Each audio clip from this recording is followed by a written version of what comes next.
மலைக்கு மேலே இருக்கக்கூடிய முருகப்பெருமான், மலையடிவாரத்தில் இருக்கக்கூடிய திருவூரக பெருமாள், அப்படியே அதுக்கு பக்கத்தில் இருக்கக்கூடிய கந்தழீஸ்வரரை அருள் பாலிக்கக்கூடிய சிவபெருமான்.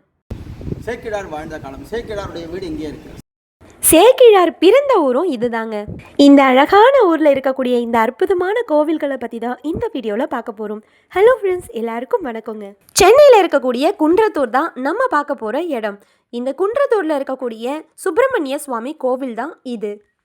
இந்த கோவிலுக்கு நீங்கள் பஸ்ஸில் வரணுன்னா எங்கே இருந்தாலும் குன்றத்தூர் வந்துடுங்க. குன்றத்தூர் பஸ் ஸ்டாண்டில் இருந்து வெறும் 1 கிலோமீட்டர் தூரம் தாங்க. அங்கேருந்து ஷேர் ஆட்டோ வசதி நிறைய இருக்குது. செவ்வாய்க்கிழமை அன்னைக்கு பார்த்தீங்கன்னா இங்கே பக்தர்கள் கூட்டம் அதிக அளவில் இருக்குங்க. திருமண தடை இருக்கிறவங்க தொடர்ந்து ஒரு 6 செவ்வாய்க்கிழமை இந்த கோவிலுக்கு வந்து இங்கே இருக்கக்கூடிய முருகப்பெருமானை தரிசனம் பண்ணாலே போதுங்க, உங்களுடைய திருமண தடை விலகும். இங்கே இருக்கக்கூடிய முருகப்பெருமான் வள்ளி தெய்வானையோட அற்புதமாக காட்சி தராரு. 2ஆம் குலோத்துங்க சோழனால கட்டப்பட்ட இந்த கோவில் ஒரு 1000 வருஷத்திற்கும் பழமையான கோவில் தாங்க இது. 84 படிக்கட்டுகள் ஏறி வர மாதிரி இருக்குங்க.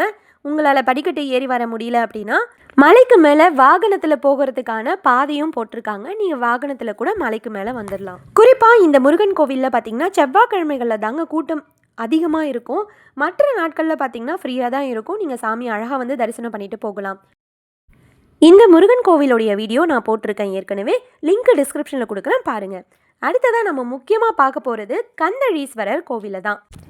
இங்கே மலையடிவாரத்தில் பார்த்தீங்கன்னா கந்தழீஸ்வரராக இருக்கக்கூடிய சிவன் கோவிலும் பக்கத்துலேயே பார்த்தீங்கன்னா திருவூரக பெருமாள் கோவிலும் இருக்குங்க. இந்த 2 கோவிலையும் இப்போ நம்ம பார்க்கலாம்.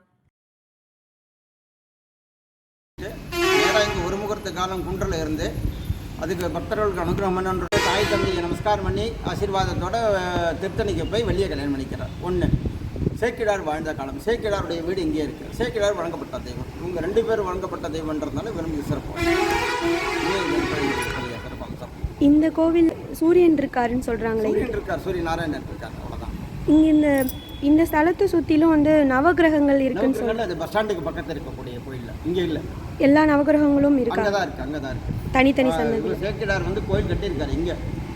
திருநாகேஸ்வரன் சொல்லிட்டு பஸ் ஸ்டாண்டுக்கு பக்கத்தில் இந்த பக்கம் தேரடி இருக்கு. அந்த பக்கம் போனீங்கன்னா இடதுகை பக்கம் திரும்பினீங்கன்னு வச்சுக்கோங்க, ஸ்ரீபெரும்புத்தூர் போகிற ரூட்டில் அங்கே இருக்குது. அங்கே விசாரிச்சிங்கன்னா அங்கே திருநாகேஸ்வரம் இருக்குது. அங்கே போய் கேட்டிங்கன்னா சொல்லிடுவாங்க. கோயில் பக்கம் கிட்டக்கு தான், தூரம்லாம் போக வேணாம். சும்மா ஒரு 1/2 கிலோமீட்டர் தூரம் தான். இங்கேருந்து இங்கே ரொம்ப கொஞ்சம் தூரம் போகிற மாட்டேங்கம்மா, மேலே கிடையாது. போய் கேட்டிங்கன்னா உடனே அந்த இடத்தினுடைய விவரம்லாம் சொல்லிவிடுவாங்க. இங்கே சூரியனுக்கு வரணும்னா என்ன பரிகாரம் பண்ணுற அங்கே தான்மா. இங்கே எதுவுமே பரிகாரம் கிடையாது. இது வந்து நமஸ்காரம் பண்ணிக்கலாம். சூரியநாராயணன் சுவாமி இருக்கார், நமஸ்காரம் பண்ணிக்கலாம், அவ்வளோதான். அங்கே பண்ணிக்கலாம், எல்லாம் பண்ணிக்கலாம். நவகிரகத்துக்கும் அங்கே தான் இருக்கு. அங்கே தான் இருக்குது. சரி, நவகிரகத்துக்கு இருக்கான்னு தெரியல. சூரியநாராயணன் இல்லை, இந்த குன்றத்தூர்ல சுத்திலும் எல்லா இடத்துலயும் புதன் ராகு தனித்தனியா அதான் சொன்னாங்க. அது தெரியல. வந்து கட்டின கோயில் இது. சரி, பரிகாரத்தலன் கிடையாது இது. நீங்க இது பண்ணிக்கலாம், வேண்டிக்கலாம், அவ்வளவுதான். வந்து வேண்டிக்கலாம். பரிகாரத்தலன் இதை நம்ம வந்து யாருமே சொல்றது கிடையாது. இந்த கோயில்ல வந்தா நல்லா வேண்டினா பிரார்த்தனை நிறைவேறக்கூடிய இடம் இது. பிரார்த்தனை நிறைவேறக்கூடிய அம்மன் பேரும் அம்மன் வந்து நகைமுக வள்ளியின் பேர் அம்மனுடைய பெயர். ஓகே, சிவன் பேரு இது கந்தழீஸ்வரர். கந்தனுக்கு அனுகிரகம் பண்ணதால அதனால கந்தன் முருகனால் அதுக்கு தான் எடுத்தோன்னு முருகனால் வணங்கப்பட்ட வழிபட்ட ஸ்தலம். வழிபட்ட ஸ்தலம் வணங்கிட்டு இங்கேருந்து அப்புறம் திருத்தணிக்கு போய் அங்கே போய் வெளியே கல்யாணம் பண்ணிக்கலாம். முருகன் வழிபட்ட ஸ்தலம் தான். முருகனால் பிரதிஷ்டை செய்து வழிபட்ட சிவபெருமான் தான் கந்தழீஸ்வரர். கந்தன் வழிபட்டதனால இவரை கந்தழீஸ்வரர்னு சொல்கிறாங்க. இந்த கோவிலில் இருக்கக்கூடிய அம்பாள் பார்த்திங்கன்னா நகைமுகை வள்ளி அப்படின்னு சொல்லுவாங்க. எப்போதுமே சிரித்த முகத்தோடு அருள் பாலிக்கக்கூடிய அம்மன். அதனால தான் அவங்களுக்கு நகைமுகை வள்ளி அப்படிங்கிற பெயரும். இங்கே இருக்கக்கூடிய சிவபெருமான் சதுர வடிவ பீடத்தின் மீது ஒரு பிரம்மாண்டமான லிங்க திருமேனியை காட்சி தராரு. இந்த கோவிலில் விசேஷம்னு பார்த்திங்கன்னா ஐப்பசி அன்னாபிஷேகம், ஆருத்ரா தரிசனம், மகா சிவராத்திரி, நவராத்திரி, தேய்பிறை அஷ்டமி, மாசி மகம், பிரதோஷம் இதெல்லாமே இங்கே விசேஷமாக பண்ணுவாங்க. அப்படியே வெளிப்பிரகாரத்தில் இருக்கக்கூடிய சிவபெருமான். அடுத்ததாக பார்த்திங்கன்னா 4 சன்னதி.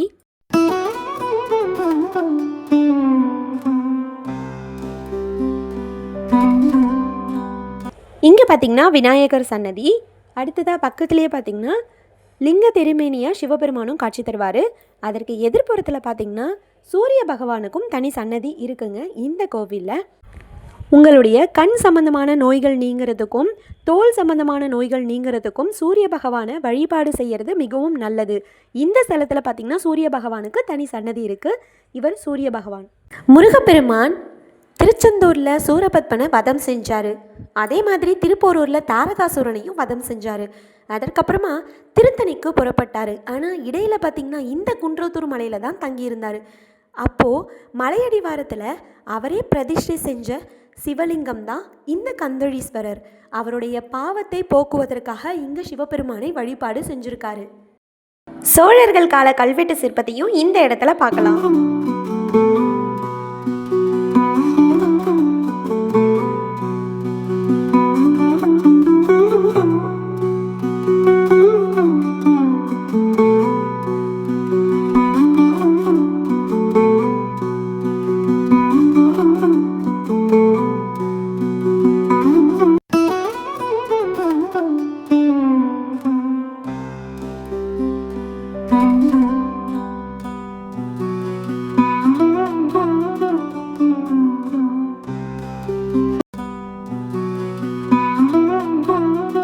தட்சிணாமூர்த்தி,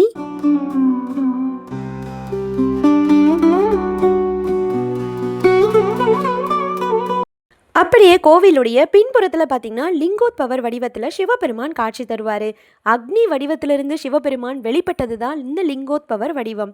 அதாவது விஷ்ணுவுக்கும் பிரம்மாவுக்கும் இடையில் தங்களில் யார் பெரியவங்க அப்படிங்கிற ஒரு வாக்குவாதம் வரும்பொழுது ஆதியும் அந்தமும் இல்லாத பரம்பொருள் சிவபெருமான் தான் அப்படிங்கிறத உணர்த்துறதுக்காக தான் இந்த லிங்கோத்பவர் வடிவத்தை அவர் எடுத்திருப்பார். நடுவில் சிவபெருமானும், கீழே பாருங்கள் வராக அவதாரத்தில் பெருமாளும், மேலே அன்னப்பறவையோடைய வடிவத்தில் பிரம்மாவும் சிவபெருமானை தேடுற மாதிரி இருக்கக்கூடிய வடிவம் தான் இந்த லிங்கோத்பவர் வடிவம். துர்காதேவி,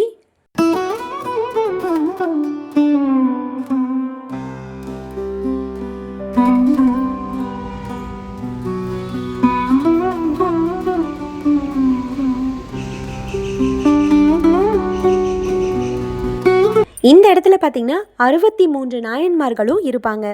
இந்த 63 நாயன்மார்களையும் குறித்து பெரிய புராணத்தை இயற்றியவர் தான் சேக்கிழார். இந்த சேக்கிழார் பிறந்த ஊரும் இதுதான். சேக்கிழார் அவர் வாழ்ந்த காலத்தில் இங்கே இருக்கக்கூடிய சிவபெருமான வழிபாடு செஞ்சுருக்காரு. இந்த இடத்துல கண்ணப்பருக்கும் ஒரு உருவ சிலை இருக்குங்க. அதுதான் இந்த இடம். இந்த இடத்துல பார்த்திங்கன்னா சிவபெருமானுக்கு தன்னுடைய கண்ணையே எடுத்து சிவபெருமானுக்கு கொடுக்குற மாதிரி இருக்கக்கூடிய கண்ணப்பருடைய உருவத்தையும் இந்த இடத்துல நீங்கள் பார்க்கலாம்.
அடுத்ததாக இந்த இடத்துல பார்த்திங்கன்னா அரச மரத்தடியில் விநாயக பெருமானும் நாக தேவதைகளும் இருப்பாங்க. பக்கத்துலேயே பார்த்திங்கன்னா காலபைரவர் சன்னதியும் இருக்கும். இந்த இடத்துல தேய்பிறை அஷ்டமி விசேஷ பூஜைகள் நடக்கும். பக்கத்துலேயே பார்த்திங்கன்னா நவகிரக சன்னதியும் இருக்குங்க.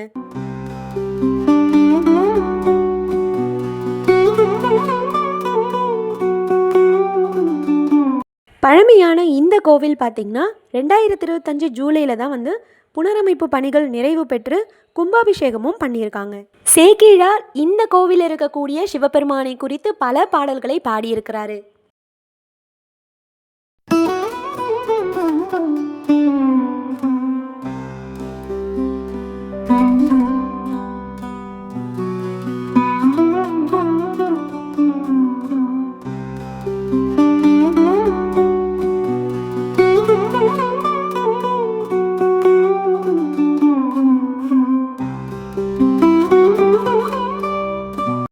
இந்த கந்தளீஸ்வரம் கோவிலை அழகாக பார்த்தாச்சு. அடுத்ததாக நம்ம பக்கத்திலே இருக்கக்கூடிய திருவூரக பெருமாளையும் பார்க்க போகலாமா?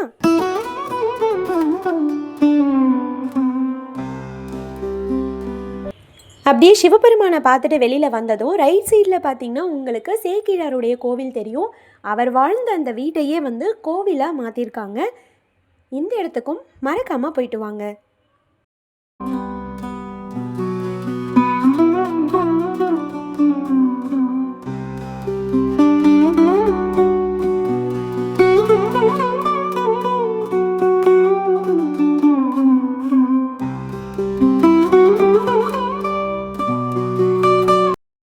அடுத்ததாக நம்ம திருவுரக பெருமாளை தான் பார்க்க போகிறோம். 1200 வருடங்களுக்கும் பழமையான இந்த கோவிலை 2ஆம் குலோத்துங்க சோழ மன்னன் தான் கட்டியிருக்காரு. குன்றத்தூரில் இருக்கக்கூடிய புகழ்பெற்ற ஸ்தலங்களில் இந்த திருவுரக பெருமாள் கோவிலும் ஒன்று. ஒரு காலத்தில் இந்த பகுதியை ஆண்டு வந்த குலோத்துங்க சோழ மன்னனுக்கு தோஷம் இருந்திருக்கு. பல திருத்தலங்களுக்கும் போயிட்டு வந்திருக்கிறாரு, நிறைய பரிகாரங்களும் செஞ்சுருக்காரு. ஆனால் எந்த ஒரு பலனும் அவருக்கு கிடைக்கல. ஒரு நாள் அந்த மன்னனுடைய கனவுல தோன்றிய பெருமாள் தான் காஞ்சிபுரத்தில் இருக்கக்கூடிய திருவுரக பெருமாள் அப்படிங்கிற திருத்தலத்தில் காட்சி தரதாகவும், அந்த ஸ்தலத்துக்கு வந்து என்னை வழிபட்டா தோஷ நிவர்த்தி அடையலாம் அப்படின்னு சொல்லிட்டு அவருடைய வாய் வழியாகவே சொல்லியிருக்காரு.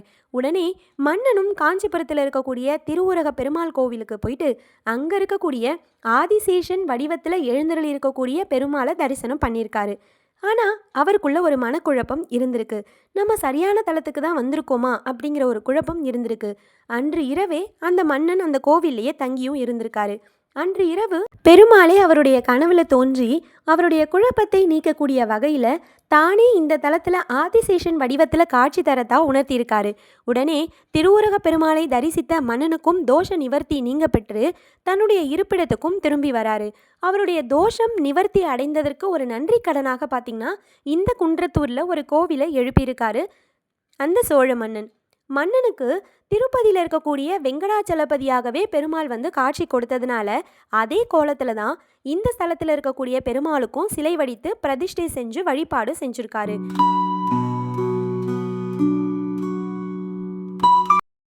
அது மட்டும் இல்லாமல் அவருடைய தோஷம் நீங்க பெற்ற ஸ்தலமும் திருவுரக பெருமாள் கோவில் தான். அதனால தான் இங்கே இருக்கக்கூடிய பெருமாளுக்கும் திருவுரக பெருமாள் அப்படிங்கிற ஒரு பெயரையும் சூட்டியிருக்காரு.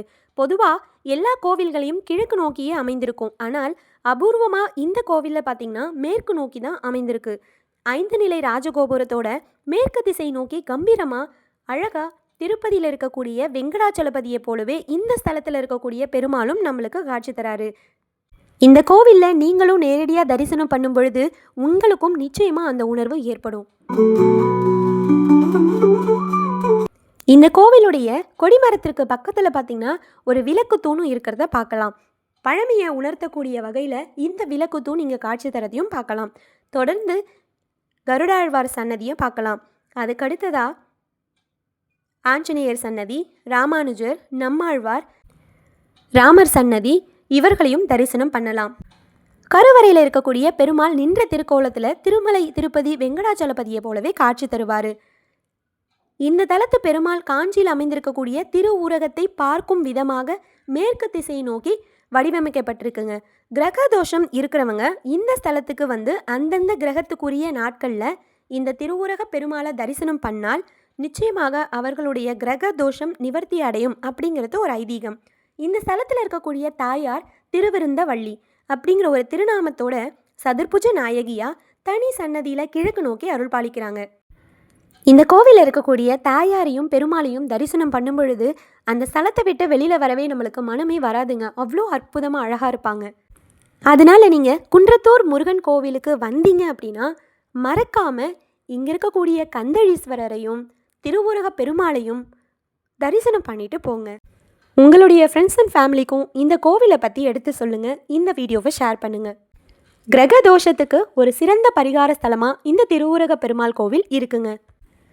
இந்த கோவிலுடைய நடை திறந்திருக்கக்கூடிய நேரம் பார்த்தீங்கன்னா காலையில் 9 மணிலேருந்து 12 மணி வரைக்கும், மாலை நேரங்களில் 5:30 மணிலேருந்து 8:30 மணி வரைக்கும் கோவில் நடை திறந்திருக்கும்.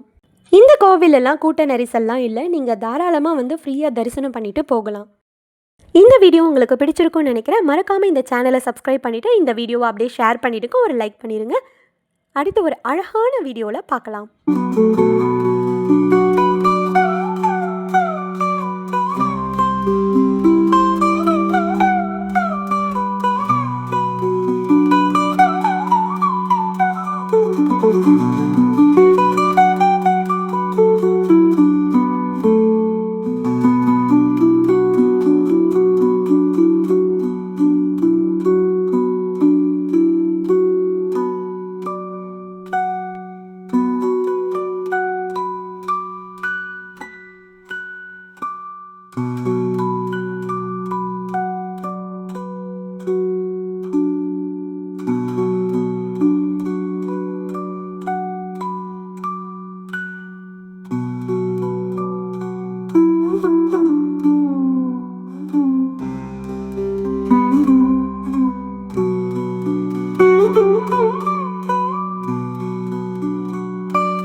இந்த மாதிரி பழமையான கோவில்கள் உங்கள் ஊர்லேயும் இருக்கா? மறக்காமல் கமெண்ட்டில் சொல்லுங்கள். அந்த கோவில்களுக்கு நாங்களும் கண்டிப்பாக வரோம்.